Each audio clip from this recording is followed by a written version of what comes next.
Good morning all. Today we are going to start our next topic, that is reactivity of group 15 elements towards halogen. When group 15 element react with halogen, they form two type of halides, that is EX3 type and next is EX5 type. Now here is one question, that is why nitrogen doesn't form pentahalide, which we have already done. Because of the absence of vacant d orbital, nitrogen doesn't form pentahalide. It is also important to note down here, that is bismuth also has less tendency to form pentahalide, and this is due to inert pair effect. Due to inert pair effect, bismuth plus 5 oxidation state is less stable than bismuth plus 3 oxidation state, which means bismuth in plus 3 oxidation state is more stable. In case of trihalides, we say NF3 is stable, whereas NCl3, NBr3, Ni3 is highly unstable. This is because as we will move down the group, that is from fluorine to iodine, there will be increase in size, and due to increase in size the bond length will increase, and due to increase in bond length the instability will increase, and due to this in case of trihalide only NF3 is stable. Next is pentahalides are less stable than trihalides. This is due to the difference in size in pentahalides, which makes them less stable than trihalides. Next question is, though nitrogen exhibit plus 5 oxidation state but it does not form pentahalide, same question, then the answer will be due to the absence of vacant d orbital, nitrogen doesn't form pentahalide. Next question is, why phosphine has lower boiling point than ammonia?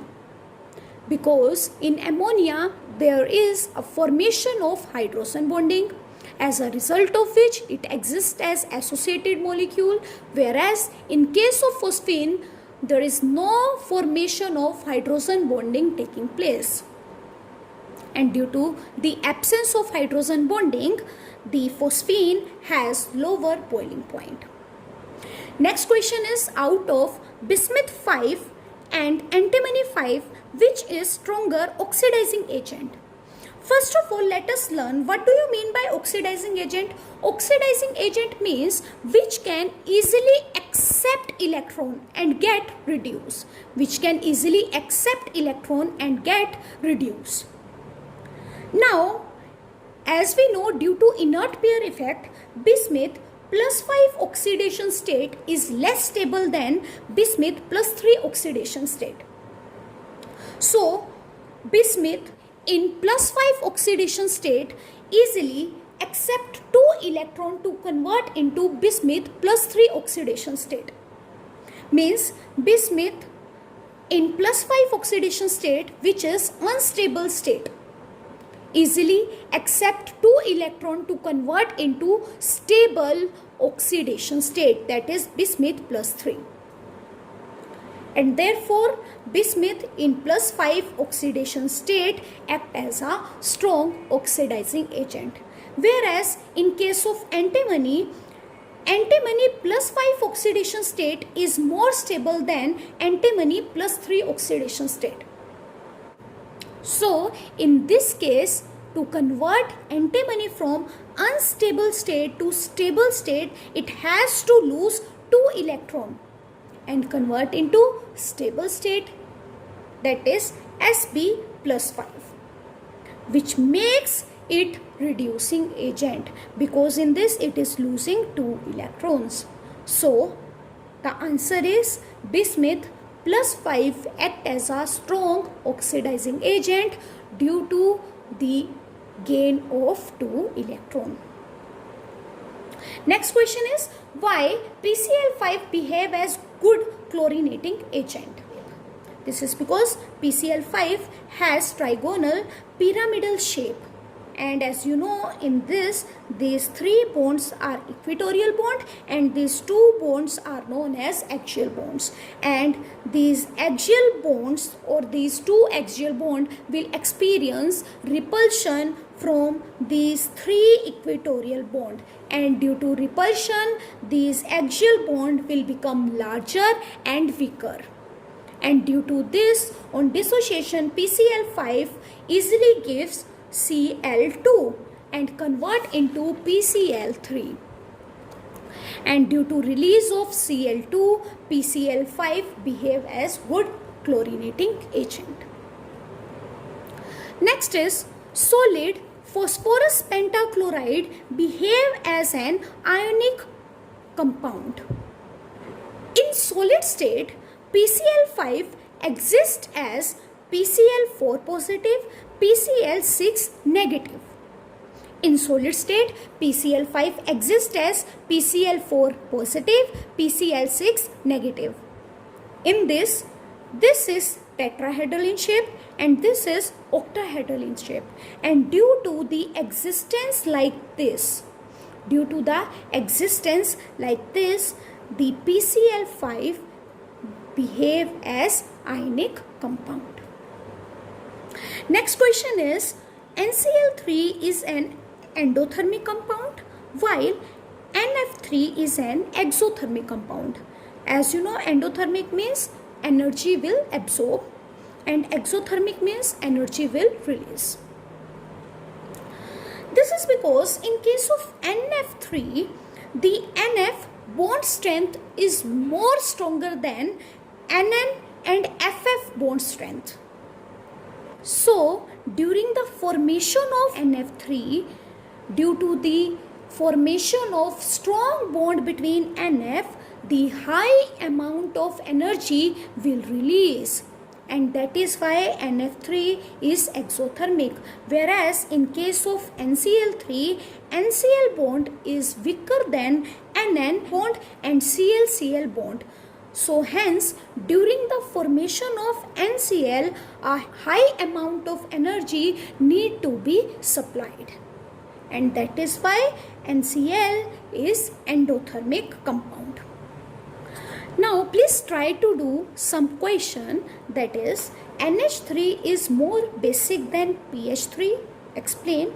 Second is P4 show more catenation, that is phosphorus show more catenation than nitrogen, explain. Third, why both bismuth and nitrogen do not form pentahalide while phosphorus does. Next topic is nitrogen. Nitrogen is also known as dinitrogen and it is discovered by Daniel Rutherford.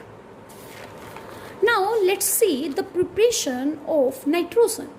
How we can prepare nitrogen? Nitrogen can be prepared by reacting NH4Cl with NaNO2. When they both will react, it will going to give us NH4NO2 and NaCl.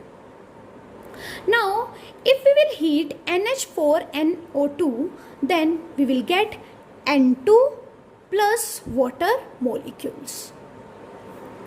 In this, small amount of NO and HNO3 are also formed as impurities, which we can remove by passing the gas through aqueous sulfuric acid, which contain potassium dichromate. Second method for the preparation of nitrogen is by ammonium dichromate. Ammonium dichromate. If we will heat ammonium dichromate, first of all, as you can see in this H is there and oxygen is there. So when H and oxygen combine, they will form water. So how many molecules of water we can remove from it? Here 8 hydrogens are present. So 8 hydrogen means 4 water molecules we can remove. So here I have written 4 water molecules. as you can see, 2 nitrogens are present. So I have written N2. What is left now? Cr2O3. Cr2O3, because out of 7, 4 oxygens we have used. So what is left? That is Cr2O3, and that is known as chromic oxide. Chromic oxide. Ammonium dichromate color is orange. When we are heating it, it gives us green color compound, that is chromic oxide. Green color is due to the formation of chromic oxide. Plus it will give us 2 neutral gases. 2 neutral gases. So on heating ammonium dichromate, we are getting green color compound plus 2 neutral gases. Third method for the preparation of nitrogen is by barium azide or by sodium azide. Barium azide formula is BaN3 twice. When we will heat barium azide, we will get barium plus 3 molecules of nitrogen. It is important to note down here, with this method we can prepare the purest nitrogen. And azide will come from hydrozoic acid, that is HN3. HN3, hydrozoic acid, which is a strong reducing agent. And the Lewis dot structure of N3 is this. And the important property of nitrogen is nitrogen used to give inert atmosphere in many reactions. Now let's talk about reactions of nitrogen. First reaction of nitrogen is with hydrogen. When we react nitrogen with hydrogen, it gives us ammonia, which is basic in nature. And this reaction occurs at 700 Kelvin and high pressure. And the preparation of ammonia with this method is known as Haber process. Second reaction is reaction with oxygen. When nitrogen reacts with oxygen, it gives nitric oxide gas, which is brown in color, and it is a neutral gas, and it is paramagnetic. How paramagnetic? Nitrogen has 7 electrons and oxygen has 8 electrons. 7 plus 8 is 15, which means total number of electron is 15. That is odd number of electron, and whenever odd number of electron is present, means paramagnetic nature. That's all for today. Have a nice day ahead.